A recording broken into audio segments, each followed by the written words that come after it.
Welcome to Pillars of Progress, a look at the work our government is doing as it implements the development plans for the nation.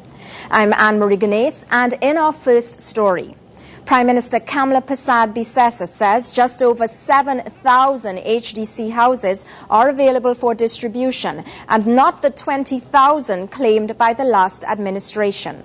This as the Prime Minister was on hand to distribute 200 certificates of comfort under the Land Settlement Agency in Penal. There are some 23,000 applications for certificates of comfort, and according to the Prime Minister, some of these applications go back to the year 2000. It is now the year 2011. So it would have taken you between 10 to 11 years to get comfort, to know that your homes will not be broken down. Because that is what the certificate of comfort was intended to do. That you would have been on the lands prior to 1998, January 1998. The UNC passed that law, Act 25, 1998. And there was a 2-year period within which you would have had to apply for your certificate of comfort. And so I say today is indeed a great day. I'm very happy that I am part of this handing over ceremony. I'm very happy to represent the People's Partnership here today and to have this conversation with you. Because land in our country is a very special, precious natural resource. And we intend to ensure that there is equity in the distribution of these very valuable lands. Fellow citizens, beneficiaries here today, in the presence of all our citizens, as Dr. Munilal pointed out, this is the second time in less than 1 year that we are distributing to you certificates of comfort, and the Minister is saying that we'll be doing that again in this month? In the North, yes. So let me congratulate our Minister of Housing and the Environment. Let me congratulate the Chairman and members of the Land Settlement Committee and the staff of the Land Settlement Agency for ensuring that we keep our promise to you. This certificate of comfort that you will get today provides you with protection from being arbitrarily ejected or removed off state land. It is a process towards which new beneficiaries will ultimately get a deed of lease. And you know how important a deed is. A deed you can take to a bank. You can use it as collateral to raise monies, to help educate your children, to improve your home. And so this is a very valuable process that you will be engaged in. There are instances in which some families will have to be relocated and resettled where they live in environmentally sensitive areas or where the land is required for a public purpose, such as a road. And Minister spoke about the infrastructure in these settlements where Land Settlement Agency will undertake works to upgrade your settlements there. But in doing that, there may be the need to move some of the families from a particular spot. Because when you initially went on those lands, you would have gone on those lands any which way that you could have found a piece of land. And therefore it may not have been in the most structured manner. So if we are to upgrade those communities, some families will have to move. And this doesn't mean that you're going to be ejected. This doesn't mean you're going to be bulldozed. What it means is that you will be relocated on a more appropriate spot of land. When this has to happen, we will work with you to ensure that you're resettled in a humane manner and to a better location. And according to the law, if you're asked to relocate, you will have to relocate. It is only then that if you break the law, then you could be bulldozed. Many of our people are presently hopeless in search of relative security, giving rise to hardship and inconvenience to this very fragile section of our population. And so I want to repeat my government's position. Poverty eradication and social justice, with a preference for the poor and disadvantaged, is one of the 7 pillars in our manifesto. That manifesto, as you know, has been adopted as government policy. 1 in 5 of our citizens live below the poverty line. And it is estimated that 1 in 5 of our population is also squatting. So 1 in 5 lives below the poverty line, and 1 in 5 is also squatted. You can then see the equation of poverty coupled with the need for squatting. We are committed to reduce and ultimately eradicate this. Citizens like you are entitled to a sustainable livelihood, and the gap between the rich and the poor, have and have-nots, must be closed. Providing a social safety net for the poor and vulnerable is fundamental to the strategy of development which my government embraces. I cannot emphasize enough the importance of this function today, which is a step in the right direction. Over the years, there has been little emphasis by previous administrations to regularize legitimate squatters. I am told that less than 1,000 certificates of comfort were granted by the previous administration in the 8 years up to the year 2000 backwards. Over 4,000 were granted by the UNC administration 1999 to 2000. So in that 10-year lapse, as it were, certificates of comfort was not an area of priority for the last administration. And indeed, I recall the leader of the last administration in Parliament telling us that these areas where you are applying for certificates of comfort, saying these are slums and we should not be encouraged. And I said to him across the floor, why? Where do the people want to live? Where should they live? On the streets? And therefore we need to regularize, and we're keeping this commitment we gave since 1998. It took a partnership government and for us to come back into government to ensure that you and others could get this certificate of comfort. And I'm very proud of that. It is paramount now to put in place an effective land use management policy and the accompanying legislation. It is also critical to review the present legislation with respect to squatter regularization, Act 25 of 1998, in order to speed up that regularization process. I'm aware that the Minister of Housing and the Land Settlement Agency, together with the AG's department, is working towards a revision of the legislation. Our government is committed to providing real housing opportunities and real workable solutions for you. This will be done in a fair and equitable manner. The LSA will be charged with the responsibility for providing land for the landless, for those who wish to build on their own. We will not make promises that we cannot keep. And so we know that the last government claimed to have built over 20,000 houses. You know that is not true. They claim they built 20,000 houses. Our information is, and I'm advised by the Minister of Housing, the reality is just about 7,000 was completed. A big gap from the 20,000 they are screaming about. The Prime Minister also addressed the issue of new squatters, pointing out that while legislation is being upgraded to address concerns, new squatting presents a major problem. I want to stress that new squatting frustrates the efforts of the government, hinders the development we want to accomplish. We are committed to enforcing the law. The Ministry of Food Production, and in particular the Office of the Commissioner of State Lands, as Minister Murilal pointed out, is mandated to demolish all new unoccupied squatting structures and to take appropriate court action against squatters who are not protected by Act 25 of 1998. When this program was started by the UNC 98, one of our major underlying objectives was to create communities in which people should take care of themselves through their own enterprise and eventual independence. And so it is important that you, beneficiaries, embarking on strengthening your community councils where they exist or forming new ones where you have none, to help grow your community, grow community involvement with the benefits that come from that kind of community involvement and development. And so I will ask you, all of you getting your certificates in your own communities, you have to set up the community councils. They will then feed back through the LSA in terms of what the needs are for that community, so we can upgrade your particular community. We will ensure there will be more opportunities for facilitating government and NGOs, non-governmental organizations, which address a host of community and people needs such as health, nutrition, sport, literacy training, culture, agriculture, and entrepreneurship.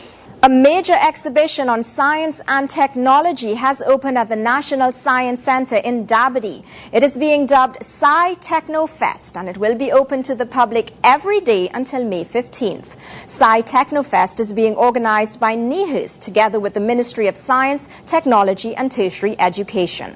In opening the display, Minister Fazal Karim outlined the needs to keep abreast with technology in ensuring this country's future. Trinidad and Tobago is a small nation attempting to secure a competitive edge in a world where daily technological advances reduce today's innovations to tomorrow's antiques. During this era defined by speed, robustness, and mobility, keeping up actually means staying one step ahead. And what better way for a country to establish that competitive edge than by cultivating a healthy culture of science, technology, and innovation, popularly referred to as STI, through events such as this, Sci-Technofest, hosted by the National Institute for Higher Education, Research, Science and Technology, NIHUS. And I'd like you to give NIHUS a tremendous round of applause. For over 2 decades, NIHUS has served, and you have heard this morning about the architect of the Sci-Technofest, Mrs. Manchu. NIHUS has served as a center for the elevation of STI and higher education in the minds of the population, especially our youth. The NIHUS NGC Science Center has been the birthplace of revolutionary programs like the Science Whiz competition, the Caribbean Youth Science Forum, the Creativity and Young Inventors Camp, and the Prime Minister's Award for Innovation and Invention. And it has established itself as a leader in the development of our nation's intellectual, institutional, and social capacity to create and innovate using science and technology. It comes as no surprise, therefore, that NIHUS has coordinated yet another exciting event that promises to captivate everyone's attention in attendance. It seems that new devices are entering the market faster than the average person can familiarize themselves with any particular product.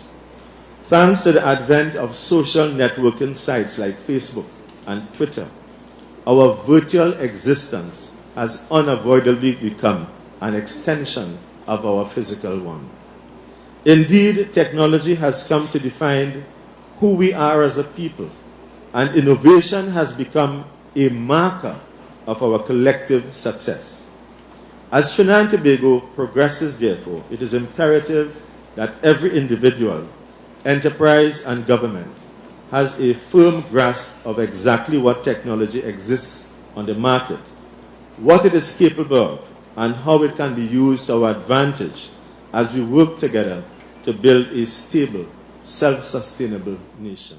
Minister of Trade and Industry Stephen Cadiz paid a visit to Trinidad Tissues Limited and Grand Bay Products, outlining government's commitment to assisting private sector initiatives to businesses throughout the country.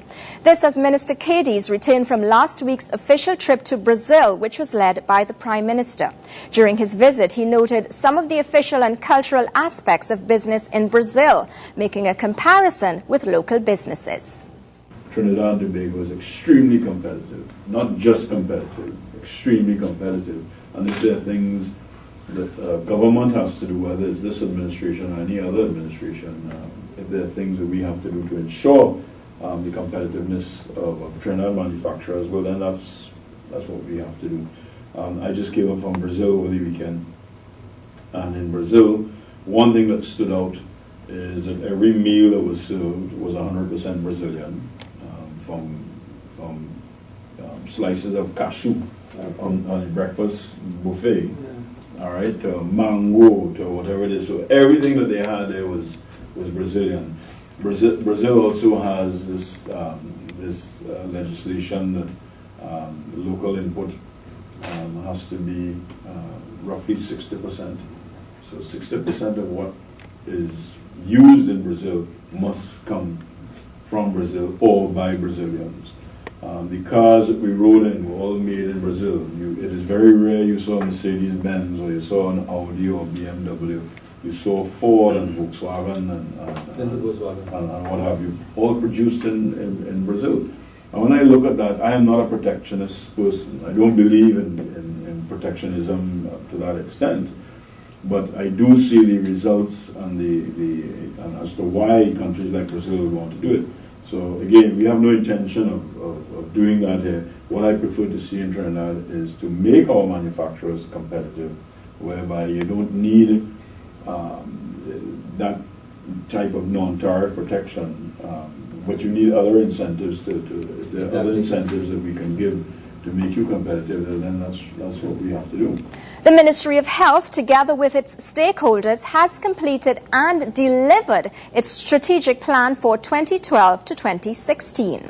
Health Minister Therese Baptiste Cornelis hosted a media conference on Monday after a high-powered meeting with the chairmen and women of the various regional health authorities. Sunil Ramjit Singh has more. The Minister of Health told the media that her ministry and the RHAs have been working hard to address problems they inherited on coming into office. And arising from her meeting with the RHA chairman, progress is being made. One major achievement was the development of a new handbook of information, procedures and guidelines to be adopted by all regional health authorities. The new simplified procedures, as explained by NWRHA Vice Chairman Mr. Frederick de Coudray, can speed up the procurement process by up to 9 months and promises greater transparency. We have revised the tendering process, we have revised the evaluation process, and we have made the evaluation independent evaluations as opposed to combined evaluations. Previously, all the committee members on the evaluation committee got together and they decided how they would score each person that submitted a tender. The process now calls for each individual to do an independent evaluation of each tender and submit it to the chairman, who would then collate all the information and submit it to the tenders committee. What we feel is this process is far more transparent. It will give everybody an opportunity to be able to acquire work from the Northwest Regional Health and the other regional authorities, as opposed to being a subjective approach where certain people could get all the work. The Health Minister also disclosed that her ministry has already completed its 2012 to 2016 draft strategic plan. 2 weeks ago, the Ministry of Health was proud to be the first ministry to deliver on time their strategic plan for the fiscal years 2012 to 2016. This plan was sent to Cabinet, and Cabinet noted the plan and its contents, the executive summary. They all got copies. And as such, this plan now has been sent as per normal to the Ministry of Planning, whereby they collate all the different strategic plans to ensure they're all in union with each other and to ensure they all fulfill the manifesto of the People's Partnership. Minister Baptiste Cornelis said she will be attending the World Health Assembly in Geneva, Switzerland, where she has been nominated Vice President of the Americas. The assembly will focus on the fight against non-communicable diseases, in which the government of Trinidad and Tobago has taken on a lead role. Directors and senior technical officers of government ministries and departments have started discussions in Port of Spain on ways of improving the civil service. It is being labelled Open Consultations on the Green Paper on Transforming the Civil Service Through Renewal and Modernization. The session was opened by the Minister of Public Administration, Rudrawati Nan Ramgulam. So what the ministry did, we formulated a draft paper. And therefore, we call it a working document, where we first circulated to our key people, our permanent secretaries, deputy permanent secretaries, and senior officers. And we want you to read it with a critical eye. Don't make us feel good, please. Too often in the public service, I've worked for well over 38 years, or I should say in the public service. From Palo Seco to Port of Spain, I should say, stopping off at every point in the country, well, first as a teacher. And our approach generally, and I hope we will change it, is that sometimes we say what people like to hear. Well, this is one minister of public administration don't like that. As a matter of fact, I have my staff challenging me when we argue, because you have a brain of your own as well, and you know the public service. So we want you to read it with a critical eye. And if there are things that you see need changing, if there are things that you feel that we need to put, please let us have your ideas on how we can improve this document, because it's not just a document we are improving the public service. And I will talk about, I say public service, or the public sector, in meaningful ways. And I as I introduce the word public service, I hope all of us at this level know the difference between and among public service, I should say public sector, public service, and civil service. The relief of knowing that you have security of tenure. Yes, that's the case, as more than 300 PTSC bus drivers are regularized and are now permanent employees of the corporation. It's all part of PTSC's and government's vision to put people first. We see them on a daily basis. Those of us who travel by bus rely on them to get us safely to our destinations. These men and women have even become our friends. PTSC bus drivers perform a very important role. For 334 of them, there is reason to celebrate. It really feels great, sense of accomplishment. It really feels good. Timothy Thompson now says he has a new lease on life. He and many of his colleagues have been part-time employees of the PTSC for several years. Recently, the corporation made the decision to confirm their employment, a move which takes into consideration the mandate of the PTSC and the government to put people first. The People Partnership government, the mantra of the Prime Minister has been serve the people, serve the people, serve the people, later augmented to deliver, to deliver, deliver. And that philosophy, those values that are embodied in the government action, really manifested itself yesterday as we delivered to these bus drivers who we expect now to deliver quality service to the commuting public of Trinidad and Tobago in a very tangible way. According to the chairman, some of these drivers waited for years for their employment to be regularized. You have to appreciate that if you go to a bank for a loan or you go to purchase something on hire purchase, you would be limited into what you can and cannot do, given the fact that you're a part-time worker at PTSC. So what we have done is allow the driver to fully realize whatever development they will require socially, economically, by confirming them in this position. Now, with confirmation letters in hand, the future seems bright for these bus drivers.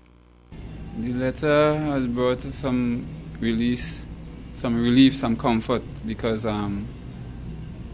before I went to the bank and I could not do anything without the permanent letter. They didn't want the temporary letter at all. So this permanent letter, it uplifts things. You could do certain things now. The part-time thing means that you have to look for another job to make up that money. When we are permanent, we don't have to do that. We could concentrate, put more effort, into being the best driver that you can be. It has been a long road for these bus drivers who got the chance to get together at a celebration held at Citygate in South Key, Port of Spain, recently. The ceremony was attended by Acting Line Minister, Senator the Honourable Vasant Bharat, as well as Chairman Devant Maraj, members of the Board of Management and representatives from the Transport and Industrial Workers Union. This Board of Management has chosen to embrace this celebratory month of delivery by honouring its hard-working employees. And I think that's very, very important. Because human resources management, which is loosely defined as the whole business of managing the workforce, sometimes does not translate always to benefiting and filtering down to those that matter most, who are the employees in the organization. PTSC will be rolling out new routes for the month of May, many of them in central and south Trinidad in areas not previously serviced. The corporation is also proud of the work it will be doing with the Children's Life Fund, the brainchild of Prime Minister Kamla Persad-Bissessar. And Queen's Hall has gotten a new board of directors and a mandate from the Minister of Arts and Multiculturalism. The board members were presented with their instruments of appointment at a ceremony held at Queen's Hall on Monday. As we hear in this report by John Victor, policy formulation is at the top of the list. In the 1940s and early 50s, the Second World War was over, and for many in Trinidad and Tobago, it was a time of tremendous optimism and hope. This was the era which laid the foundation for the birth of Queen's Hall. The establishment has been described as the grand dame of the performing arts by the Minister of the Arts and Multiculturalism, the Honourable Winston Peters. Minister Peters attended the handing over ceremony of appointment letters to the new board and started off by taking a walk down memory lane. Back then we dreamt of federation, but that dream crumbled as we pushed towards independence, and a new distinctive culture began to develop. A culture that was as fertile as our dreams and as bold and confident as our freshly independent people. This culture took on the twang of our conversation, the rhythm of our folk, the vibe of our calypso, the throb of the tassa, the strum of the quattro, the pluck of the sitar, the sway of our dancers, the cadence of the choirs, the excellence of our voices, and the sparkle of our hope. The minister spoke of a culture that needed space to be showcased and says it was the construction of Queen's Hall which helped to make this possible.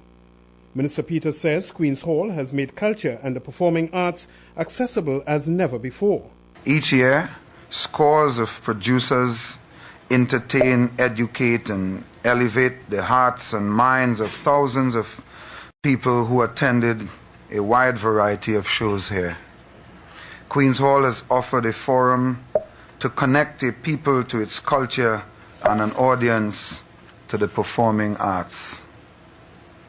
It is hard to believe that just over 5 decades ago, this was just a dream. Fast forward to 2011, and Queen's Hall gets its new board. I present you a legacy which has withstood the test of time. It is now your responsibility to carry on that legacy. As the Minister of the Arts and Multiculturalism, I throw out a challenge to you today to continue to guide this institution towards achieving its next 50 years of excellence. The new chairman is Dr. Helma Hilweg. The deputy chairman is Mr. Mangal Patasar. Other board members are Ms. Jenny Lee and Mr. Earl Knight. Minister Peters, meanwhile, reminded the board members of the importance of understanding their roles. As a board, your main responsibilities would be the policy formulation, decision-making, and oversight. In policy formulation, I would expect that you would ensure that policies are in place for the effective functioning of the organization and for the professional conduct of the board's business. In decision-making, it is my hope that decisions arrived at are collective and would redound to the benefit of the whole. Finally, oversight. It is the board's responsibility to ensure accountability and to protect and enhance the resources of the organization.